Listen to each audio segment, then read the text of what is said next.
Hi, this is Marty from Blue Lightning TV. I'm going to show you how to transform photos into colorful paint splatter pop art portraits. I provided a set of 15 custom paint splatter brushes that you could download and use for your pop art portrait. Its link is in my video's description or project files. Open a photo of someone or something that you'd like to use for this project. I downloaded this one from Shutterstock.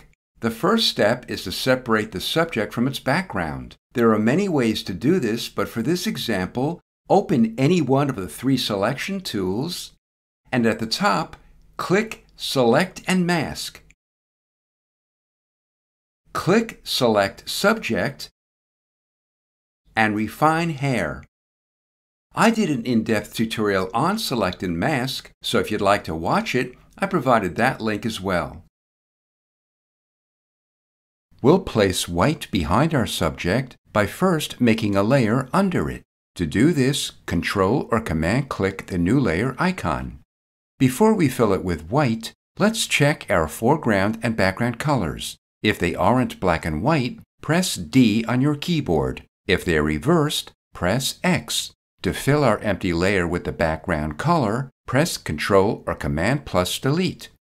We'll convert our visible image into a smart object so we can modify it non-destructively. To do this, Shift-click the top layer to make it active as well, and click the icon at the upper right corner. Click Convert to Smart Object. Go to Filter, Blur, and Surface Blur. Unlike Smart Blur, this filter maintains the edges while reducing and smoothing out the noise or graininess. The radius determines the area size, while the threshold determines how much pixels must deviate from the center pixel value to be included in the blur effect. Based on this photo's size and resolution, which is 72 pixels per inch, I'll make the radius 20 pixels and the threshold 15 levels. Feel free to adjust these settings for your photo. Remember, you can always go back and readjust them at any time, since it's a smart filter. Go to Image, Adjustments, and Threshold. This filter converts images into high contrast black and white. The default level is 128.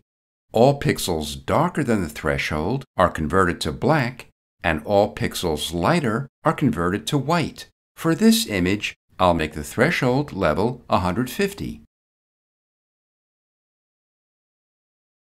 Let's collapse the smart filters to save a little space in the Layers panel. Click the New Layer icon to make a new layer. In this layer, we'll place our first paint splatter. But before we do, let's place it into a folder. Press Ctrl or Command G. The other paint splatters that will fill our subject will go into this folder as well. Let's name the folder Inside Colors. Make the empty layer active and open your brush tool. Open the brush picker, and after you install the brush set I provided, scroll to the bottom of the list and open the Paint Splash Brushes 2 folder. Expand the folder so you can see all 15 brushes. For your first paint splatter, click on any of them. Notice they're all 2500 pixels in size. In a moment, I'll show you how to decrease their sizes. Press Enter or Return. Click the foreground color, and when the color picker opens, pick any color you like. To reduce the size of the brush, make sure the caps lock key is off, and press and hold the left bracket key on your keyboard until you like the size of the brush.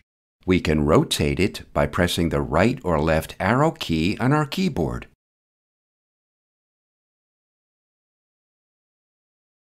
Position it over your subject and click once. Keep in mind, we can always reposition any of the paint splatters at any time. Collapse the folder and drag the subject layer to the top. Make the folder active and Control or Command-click the new layer icon to make a layer below the folder. For now, let's fill it with white. Make the subject active. To see the paint splatters inside the folder, we'll add a layer mask of our subject next to our subject.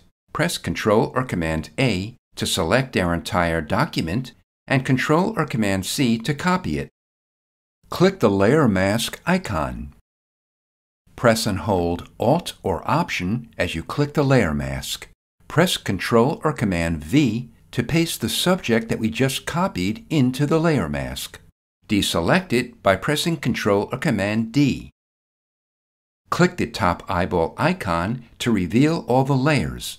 Notice we can now see the paint splatter through our subject. The black area in the layer mask is revealing the paint splatter through it. We can reposition the paint splatter by opening the folder and making the splatter active. Press V to open your Move tool and make sure Auto Select is off. This will prevent other layers from becoming active when we click on our document. Drag the splatter wherever you want. Make a new layer to place our next paint splatter. Click the foreground color and pick another color. Open your brush picker and click another paint splatter. Reduce its size and click once. Continue these steps to add more colorful splatters. We can adjust how each color interacts with the other colors by changing its blend mode. A quick way to toggle through them is to press the down arrow on your keyboard.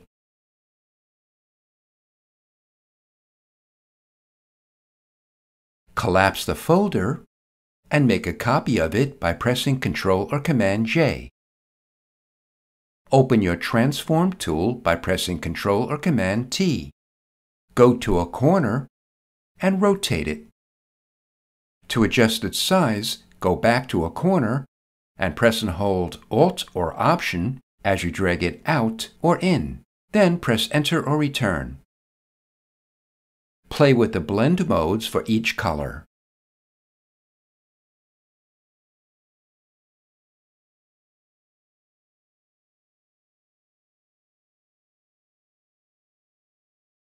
Close the folder and make one more copy.